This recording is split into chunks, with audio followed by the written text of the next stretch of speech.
Okay guys, so Saturday's victory over Halifax was obviously a very pleasing result, but not only because it completed an impressive double over them, but also came against a side that was unbeaten in 7 games. That must have given the squad a huge boost. You hope so. It certainly should have given a confidence boost in their own ability, because I thought everyone to the man played their part, and also a boost regarding their teammates, and the team and our tactics and our beliefs, because all of a sudden it did come out in that game, and that's what we need, more consistency. Unfortunately, you can only get consistency sometimes when you can keep the same side who's winning. But it was a great performance by the lads, and it was a good win. It was a great win. Because we're hoping it's the start of a little run. That's what we've got to do that now. I've been saying that for a little while, and to be honest with you, I see Saturday's game as our biggest game of the season, not just because it's the next one, but because it's these extra 3 points on Saturday will put us into a position where we will be competing with the contestants that are competing for the playoffs. You know what I mean? And it will put us a little bit nearer them, and I think the league table will look, okay. We probably won't be flying up the league, but as far as points are concerned, we'll be nearer the playoff positions. Now, obviously, Adi Aziz took the headlines with his debut goal. However, the team also chalked up their third clean sheet in 5 games. So you must have been equally pleased with the way that the team defended as a whole. Yeah, really pleased, because it is, as the team defends on a whole, as you say, it's not just one individual or just a back four, but every department played their part. The forwards shut down well, the midfield tracked their runners. When it's not going so well, the centre halves and fullbacks have to do too much defending. If the compartments ahead of them are not doing their job, and I felt that everybody did their job Saturday, and we defended very well. Our 3 centre halves were strong, and our 2 wing backs. Whether we play that again or not is another thing. But on the day, it was a good performance by those, and of course our goalkeeper. He's looked nice and confident. Sean McDonald is still desperate to get back in the team, so it's creating good competition between them. But it's always nice to get nil against, because that the job we're doing, and Downsy does a lot of work with the defenders, is coming to fruition, and also they're getting better. Don't forget, they're pretty young lads really. They look older, Lewis, Gundy and Kyle, but they're still only young lads, so they're still learning their trade. But they'll be better and better in the future, and as the games go on, and I'm hoping that they'll have that mentality to cope with these big games now, and it looked like they did on Saturday. We need to keep that going now. And perhaps the only blemish on the afternoon was the early injury to Armani Little. Are you able to give us any update on that at all? Yeah, the update's not good news, to be fair. He's had that little, it's more than a niggly injury. The specialist said to us it was 12 weeks the last time he did this particular one. He had a fantastic first half hour. I thought, he was brilliant on that day, but unfortunately he's just tweaked the same tendon that attaches to the muscle and the bone, and so it means he's got to have an operation so that doesn't happen in another 12 weeks sort of thing. It makes it stronger, and it's better for his career that he's not worried about it. So I think now we know he's gutted, of course, because he's worked so hard, him and Kai, our physio, to get him fit, to get him to the point where he had half hour, which I thought was one of the best half hours I've ever seen for a midfield player. So we're all gutted for him, we're gutted for us, but he's still only a young lad. He's still with us on contract for the rest of this season and next season, and he's a good worker, and we'll look after him, and we'll make sure he gets the best surgeon, and we have done. That will be next week, and then we'll just have to wait and see how the rehabilitation goes. But it won't be any time soon. We're going to involve him in whatever we need to involve him in, because he's an integral part of our squad. So we want to make sure that he feels like that, and he'll be ready for certainly the latest beginning of the pre-season. It must be frustrating for you, because obviously you was a target, someone you targeted pre-season and thought, right, get this bloke in, because he ripped you apart basically in one of the games he played for Woking. So it must be frustrating that you got him in, you thought, yes, got my man, and then it's been fractured by this injury. Yeah, it's really frustrating, but it's not only been him this season, has it? You know, we haven't been able to get a settled team sort of thing, and I'm saying this after a win, so I'm pleased about that, because I've been saying it after the defeats as well. But you know, we've not had a bad little run, but it just shows you how you've got to sort of work the squad and make sure they all feel a part of it, because all of a sudden somebody's got to come in. So you've got to have they've got to be seeing that you still believe in them, even when they're not in the team. You've got to talk to them and make sure they're involved, and try and bring them on in games, you know. Because, you know, I always say you've got to be ready to be lucky, and I think, was that Julie Garland's saying? I must have been watching some film somewhere, but I just thought it was a good saying, and certainly from footballers' terms, the ones that are on the bench, like Jake, obviously, Marnie went off, and all of a sudden Jake got himself really fit. Well, and I thought he had a really good game, and you know, played his part. At least you know that you've got someone to come in there. Yeah, we have. That's the good thing. It means that it leaves you short when you start playing Tuesday, Saturday games, which we have. Hopefully, there's no more games that build up that you've got to try and fit in. Some clubs are going to have some problems fitting in all their games at this, you know, end of the season sort of thing.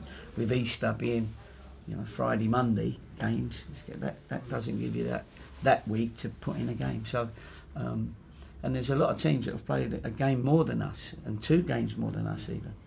But Barnet seem to be the ones that are struggling to get their games in, and they still got a quarter final, have they? Is it a quarter final? And if they get through that, it'll be 2 games in the semi-final for Barnet, and then maybe the final. And I don't know where they're going to fit that in. They're going to be playing all the way through the summer, I think. You'd obviously love to still be in the trophy, but in that respect. Exactly. Yeah. I mean, you know, if you want a positive out of getting beat in the trophy, then that would be it. Of course, we try to win the game, because you have to win whatever's in front of you.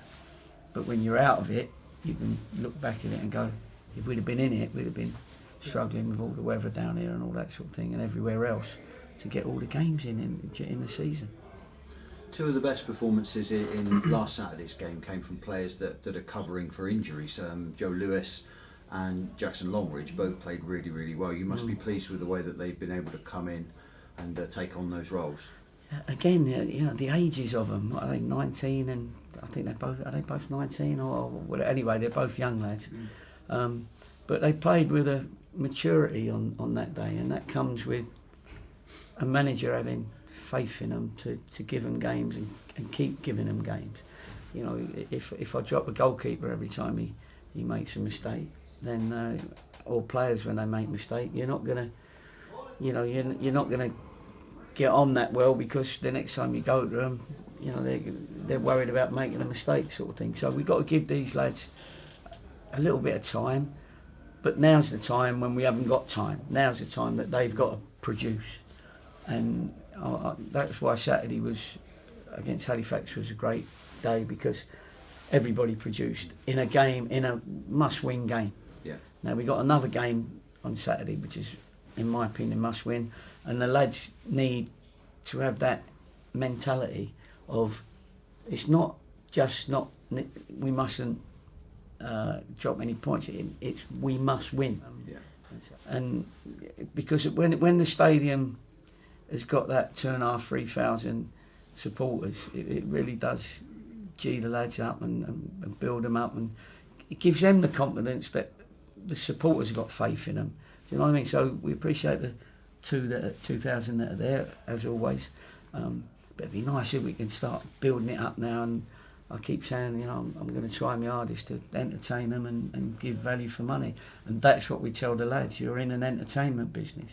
The least you can do is work your socks off, show commitment, and then it's about getting your game going and showing us your match-winning game. It was a little bit surprising for that crowd after 4 weeks without a game at home. Yeah. There might be a few more. Yeah, it was. I don't know, maybe you newspapers have got to do a little bit for us or whatever, I don't know.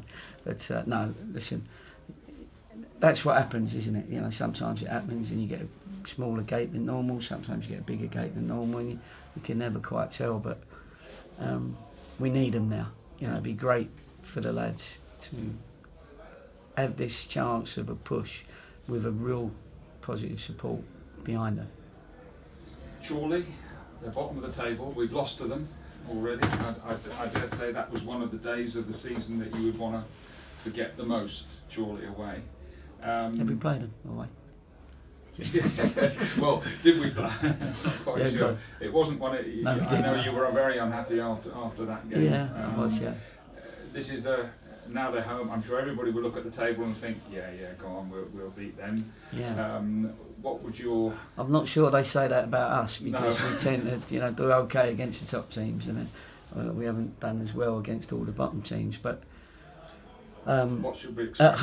well, I mean, we gave Hughes the opportunity to, please don't talk about our tactics publicly, but you've seen their game, we've seen their game. We need to make sure that we stop them playing their game that worked so well for them at Chorley earlier on in the season, and our lads have come up against that type of game now more often, and hopefully we can deal with it a little bit better this time of the in the season, because a lot of teams have come to play more, haven't they, and they've sat back in and wasted time from the first 5 minutes.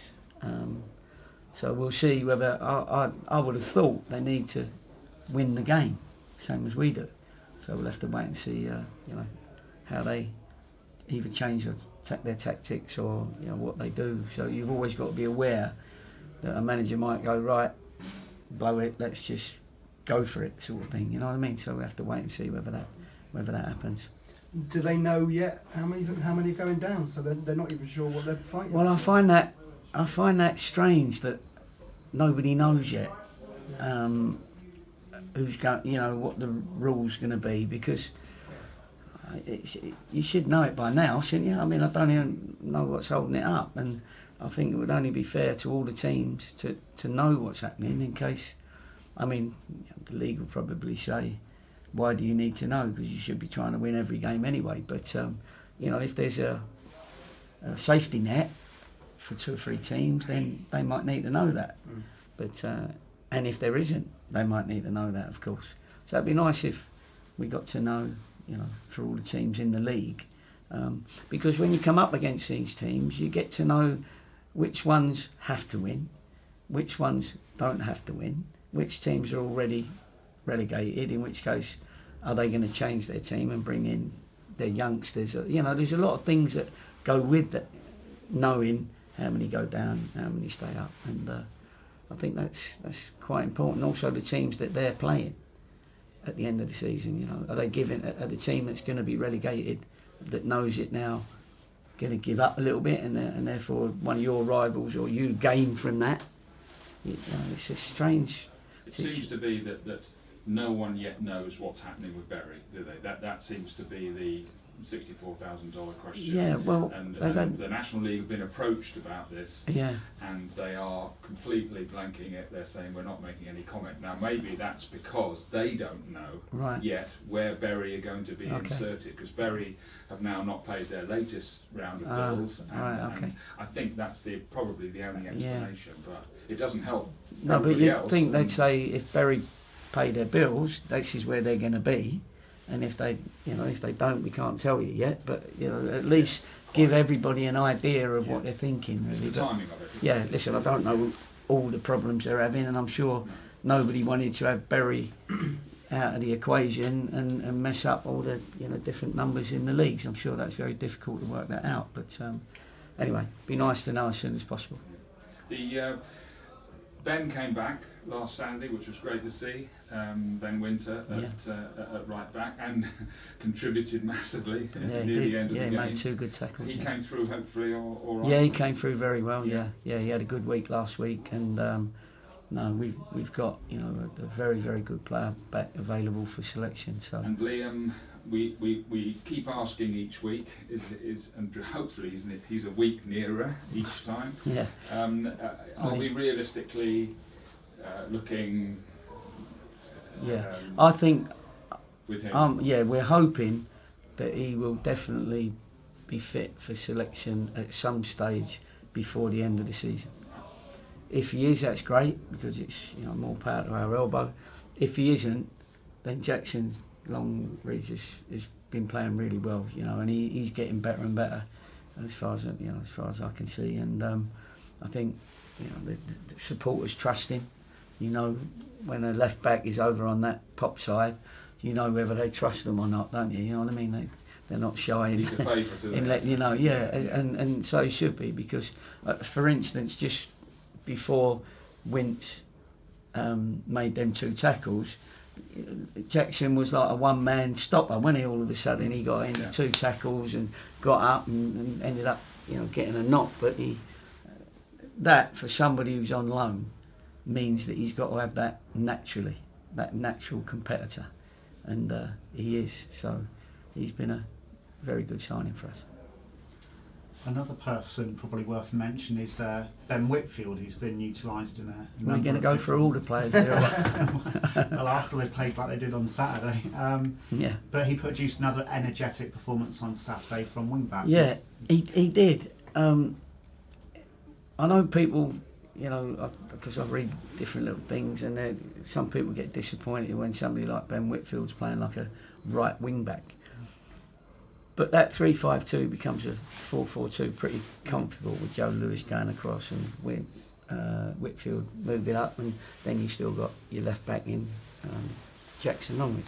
So we're comfortable with it. I've always said it's not just a 3-5-2. Sometimes it becomes a 4-4-2, it becomes a 4-3-3. It becomes whatever you want it to become, depending on whether you've got the ball. But if you took his highlights, he probably had the most shots of anyone else in the team. It enabled him to get space, because we knew that the left back, they like to play in a 5, Halifax, and the left back doesn't mark the wing back. So it was a situation that we thought we could work on, where we could get Longridge and Whitfield on the ball comfortable, by switching it. And I thought we did that really well. We was able to go bang, bang, bang, switch it, and then cause a problem from that side. We needed a little bit more end product for the amount of ball that we had, but we also had to make sure we didn't go gun-ho, because it was a must-win game.